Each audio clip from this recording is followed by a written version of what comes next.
A lot of this isn't going to make sense to you, and I'm sorry about that. I'm just going to start at the beginning, with the house.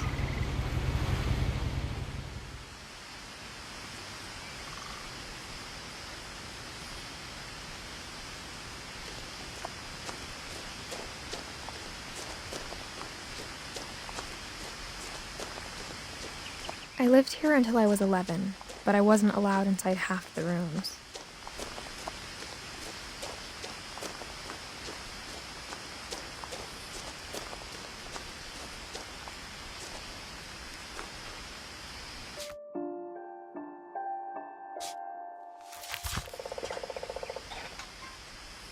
Inside the mailbox were bills from 7 years ago, marked urgent, open immediately.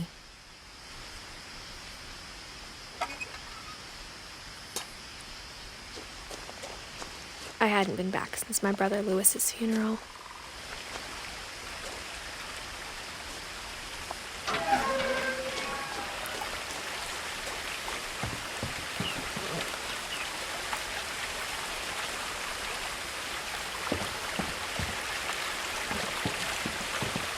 In her will, my mother left me a key, but didn't tell me what it unlocked.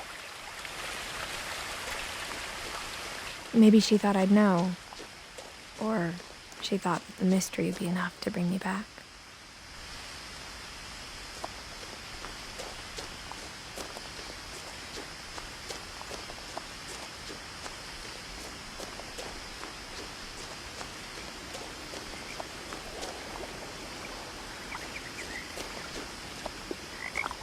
The truth is, even after I inherited the house, I never thought I'd come back to it. But now I had questions about my family that only the house knew the answers to. The woods around the house have always been uncomfortably silent, as if they're about to say something but never do.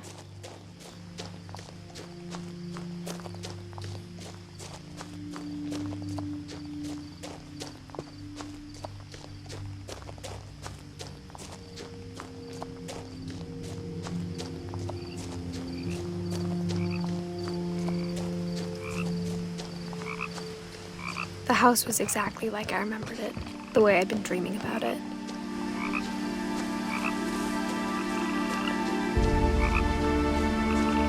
As a child, the house made me uncomfortable in a way I couldn't put into words.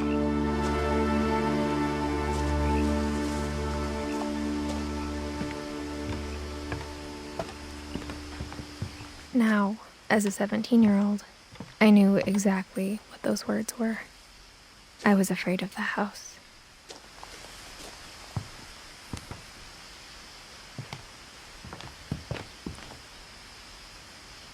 I hoped the key might unlock the front door. It didn't.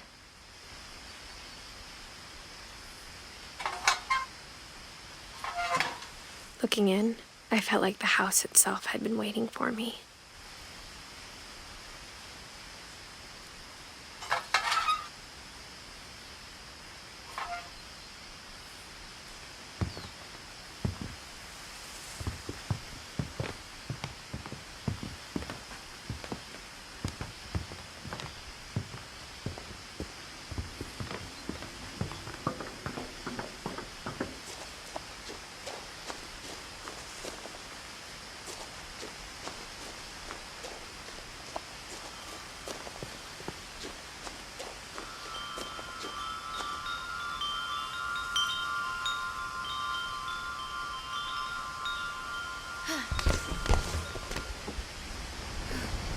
Crawling through the doggy door used to be a lot easier when I was 11.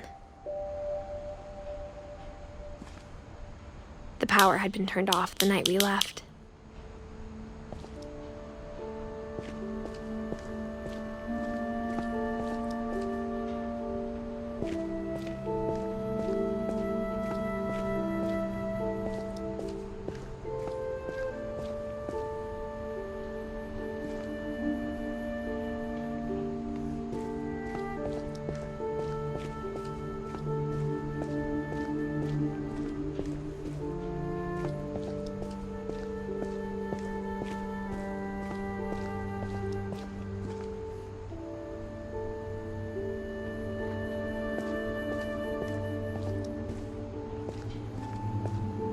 For the first time in years,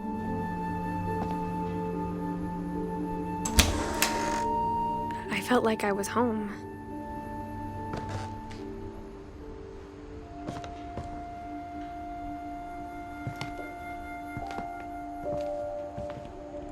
But instead of a family, there were just memories of one.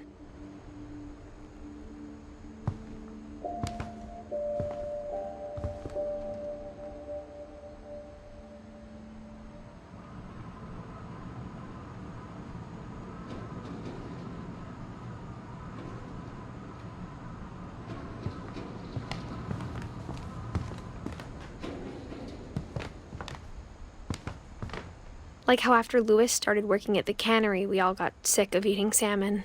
Except our cat, Molly.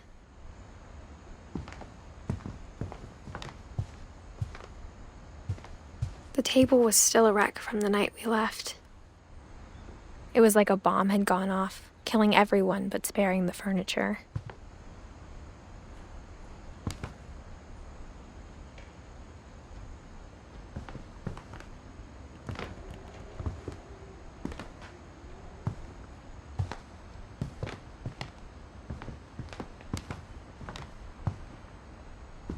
Nothing in the house looked abnormal. There was just too much of it, like a smile with too many teeth.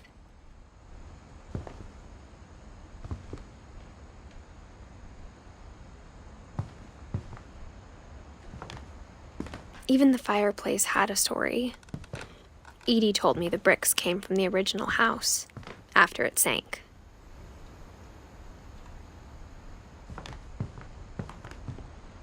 Mom always told me to stay out of the basement, so I wasn't too surprised when the key didn't fit.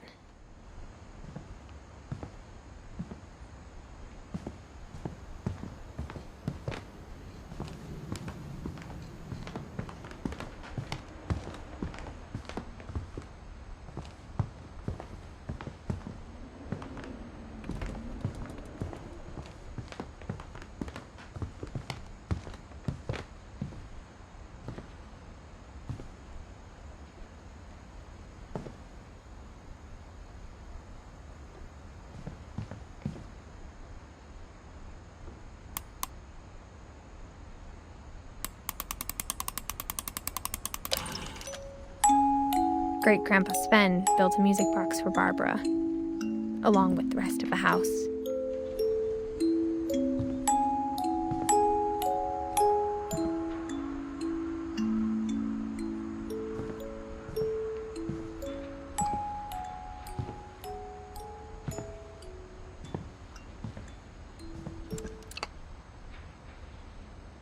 A lot of things got left behind in the whirlwind of that last night.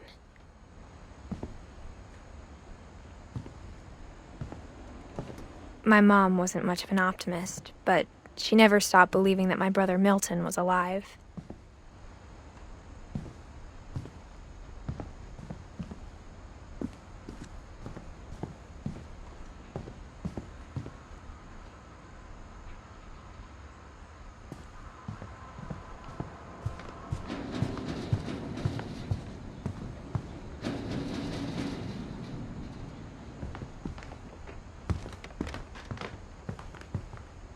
Only one restaurant would deliver to our house. We had Chinese a lot.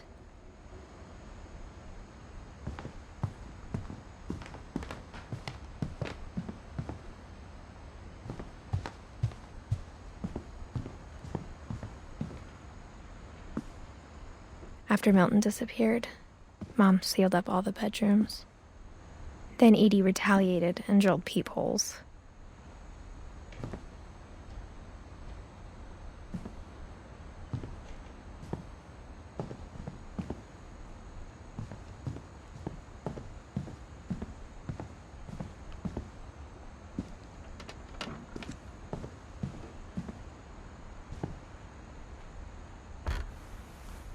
Barbara was a child star for 2 years, until America grew out of it.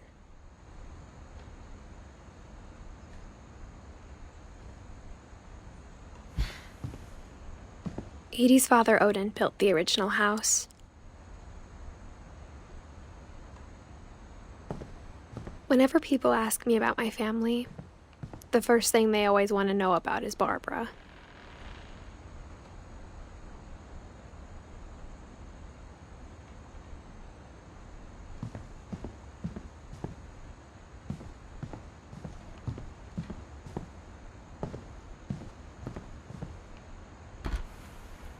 As a kid, I just assumed every house had peepholes and sealed rooms you weren't allowed inside of.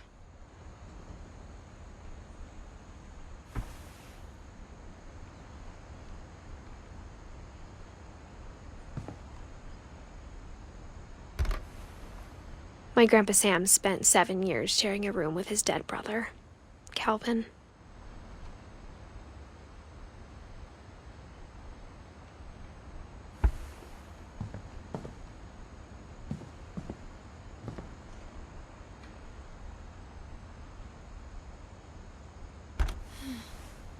The last time I was in Edith Sr.'s room, I was 10 and she was painting my portrait.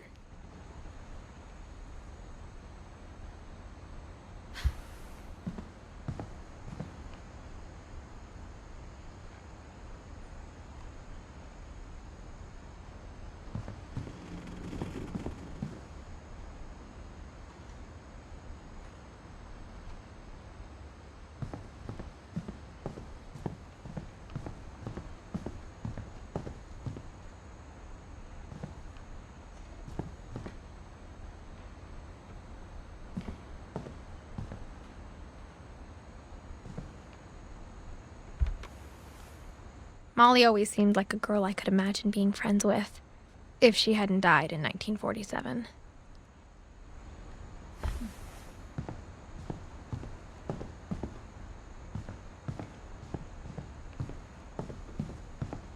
I spent a lot of time playing in Great Uncle Walter's room.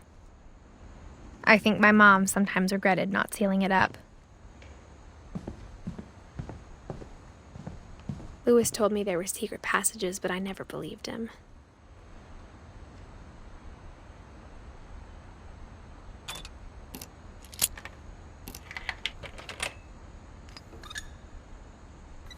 Turns out, my mom was really good at keeping secrets.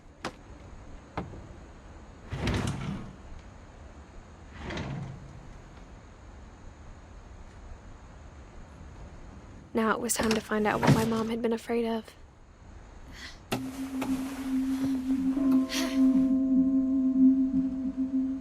From the paintings on the wall, it was clear my brother Milton had been here before me.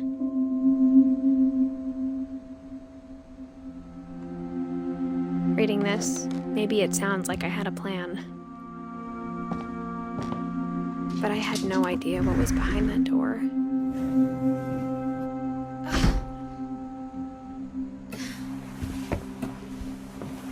Just like I had no idea where all this was gonna lead.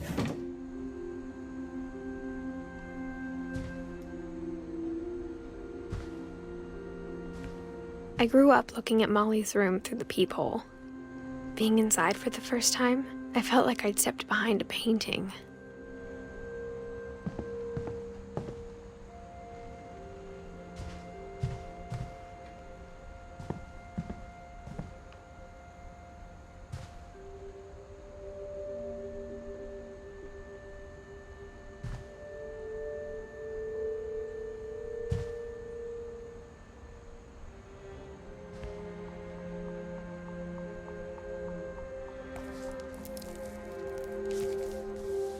December 13th, 1947. Dear Diary, I'll be gone soon, but I wanted to tell somebody about what's gonna happen. It started when Mom sent me to bed without dinner. I woke up and I was starving, so I looked around for something to eat.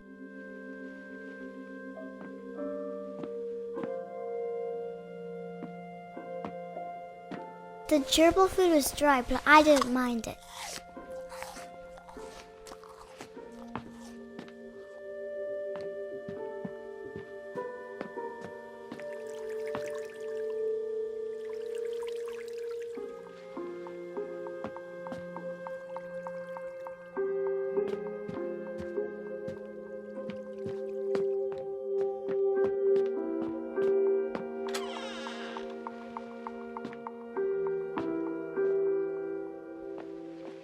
I kept eating and eating.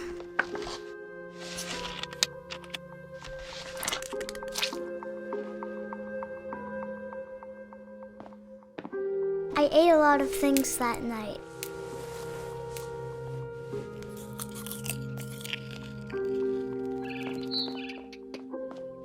Then I heard chirping outside my window. It was a barn swallow going back to her nest. I reached out for her.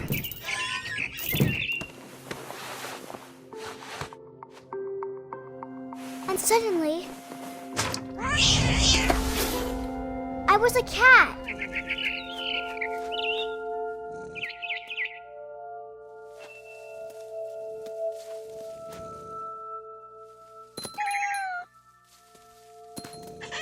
I tried to be quiet, but the bird was really scared.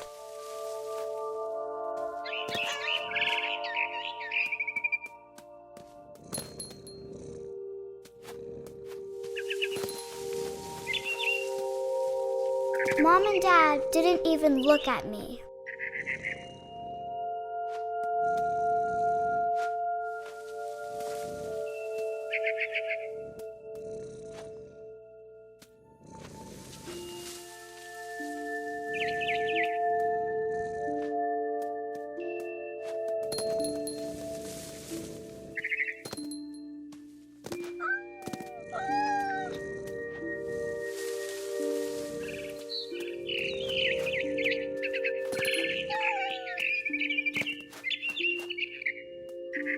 I jumped and I almost got her.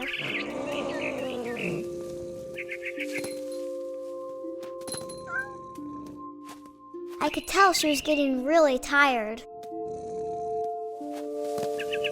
Now I was up in the big tree. I promised Dad I wouldn't climb it anymore. All I cared about was eating that mama bird.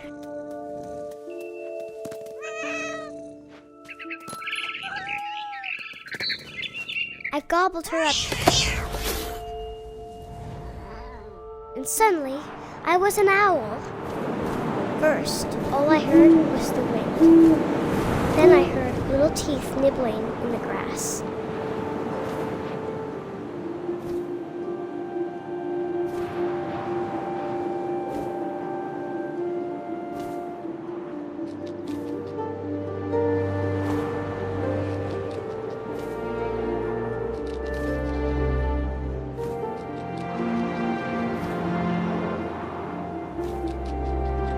Rabbits.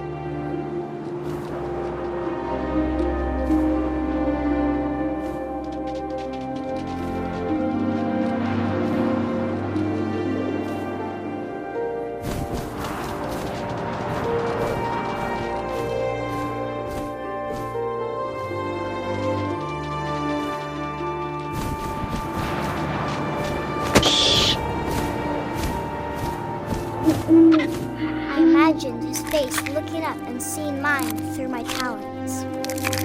I swallowed him up, and I didn't chew one bit.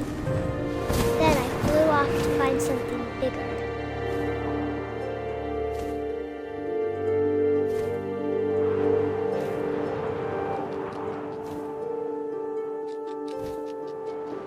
A mama rabbit.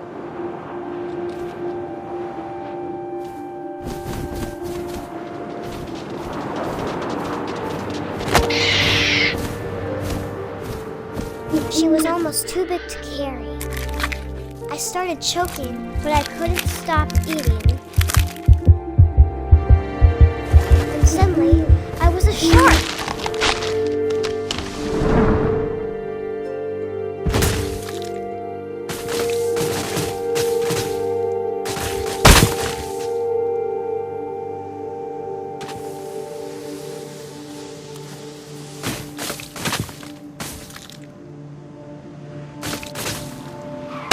I rolled off a cliff and into the ocean.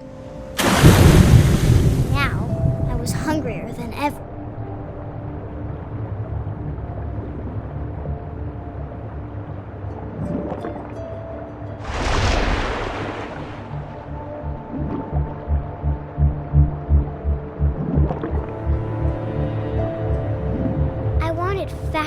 juicy seals.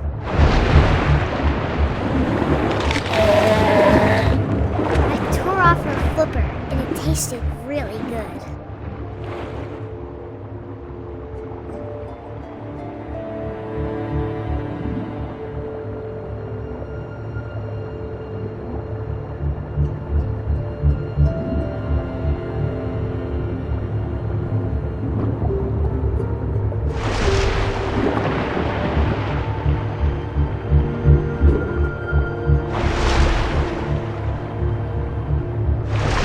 Grabbed on tight. And when I was so hungry, I jumped out of the water. When I opened my eyes, everything had changed.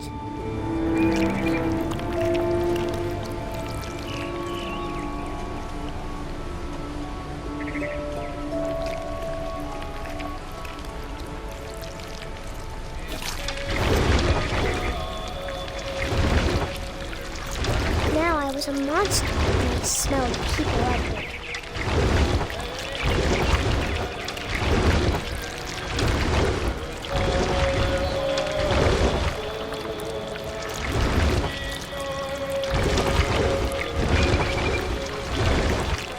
I was big, but I moved real quiet.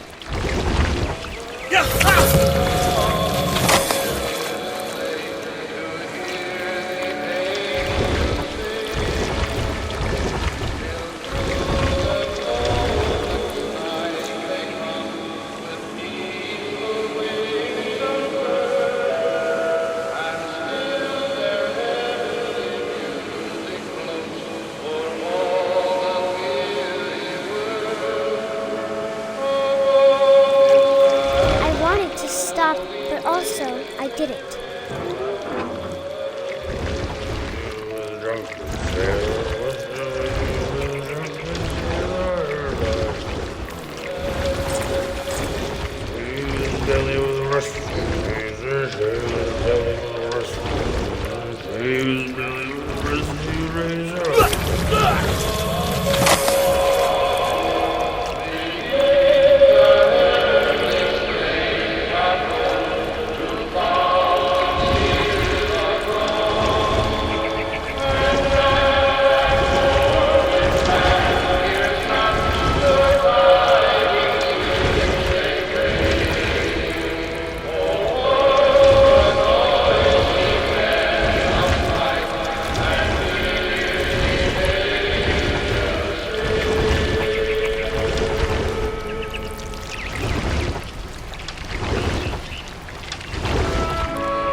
Last passenger, I was still hungry. And to cross the water, I smelled something new. Something I had to have, so I swam towards it.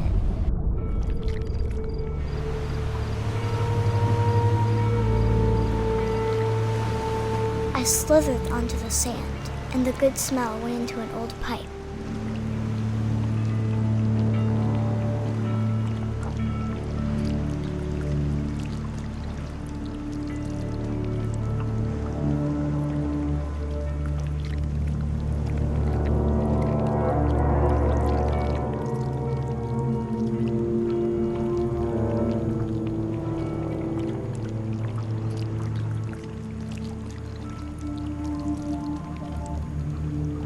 I got closer and closer.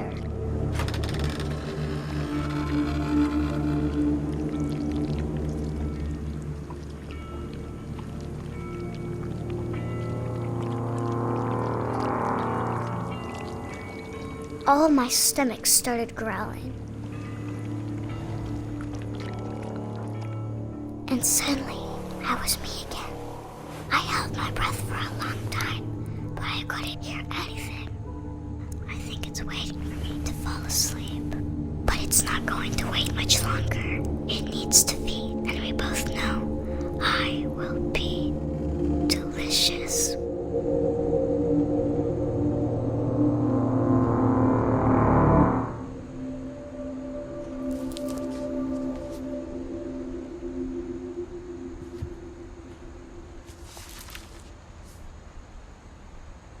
I'm not sure if I believed all of that, but I'm sure Edie would have.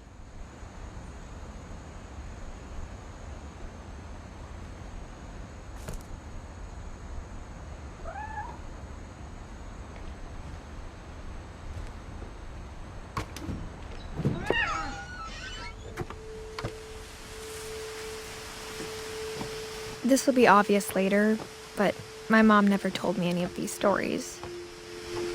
Edie would have, but Mom didn't like bringing up the past. Though, when we adopted a stray kitten, she was the one who named it Molly.